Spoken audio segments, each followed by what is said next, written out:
বৈদ্যুতিক গাড়ির উপর শুল্ক আরোপ বন্ধে আলোচনায় বসবে চীন ও ইউরোপীয় ইউনিয়ন।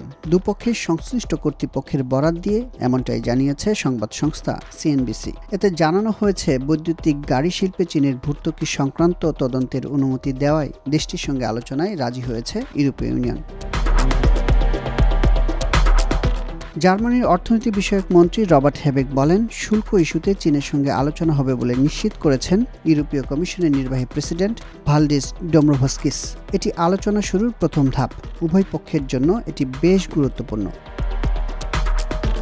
আর চীনের বাণিজ্যমন্ত্রী ওয়াং ওয়েনটাও জানান, চীনের বৈদ্যুতিক গাড়িতে ইউরোপীয় ইউনিয়নের সঙ্গে আলোচনা শুরু করতে সম্মত হয়েছে উভয় পক্ষ।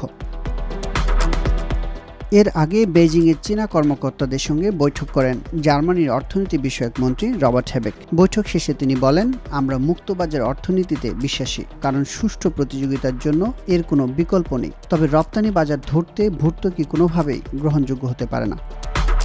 রবার্ট হেবেক আরও বলেন, চীনের বৈদ্যুতিক গাড়িতে শুল্ক আরোপের যে প্রস্তাব করা হয়েছে তা কার্যকর হবে নভেম্বরে। এটি কার্যকরের আগ পর্যন্ত দুপক্ষের মধ্যেই আলোচনার সুযোগ আছে।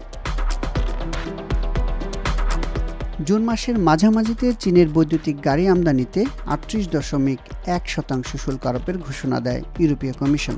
এই প্রক্রিয়া শুরু হবে জুলাই মাস থেকে। আর রপ্তানি বাজার দখলে সরকারের ভর্তুকি সহায়তার বিষয়ে তদন্তের ওপর অতিরিক্ত শুল্ক আরোপ বিষয়ে চূড়ান্ত সিদ্ধান্ত নির্ভর করছে বলে জানান ইউরোপীয় কমিশন।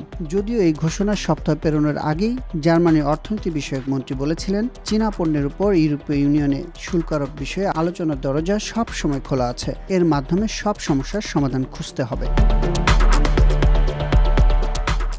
রবার্ট হেবেকের চীন সফরে আলোচনায় ছিল ইউক্রেন রাশিয়ার যুদ্ধ।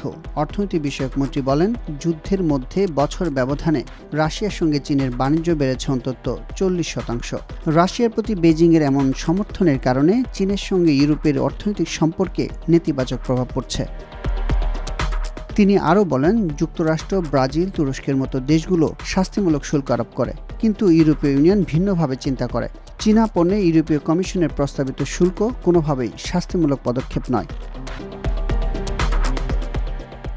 দীর্ঘ পর্যবেক্ষণের পর চীনের বৈদ্যুতিক গাড়ির উপর অতিরিক্ত শুল্ক আরোপের পরিকল্পনা হয়েছে বলে মন্তব্য করেন জার্মানির এই রাজনীতিবিদ। বলেন, সরকারের দেওয়া ভর্তুকির মাধ্যমে চীনা প্রতিষ্ঠানগুলো অন্যায়ভাবে উপকৃত হয়েছে কিনা তা 9 মাস ধরে পরীক্ষা নিরীক্ষা করছে ইউরোপীয় কমিশন।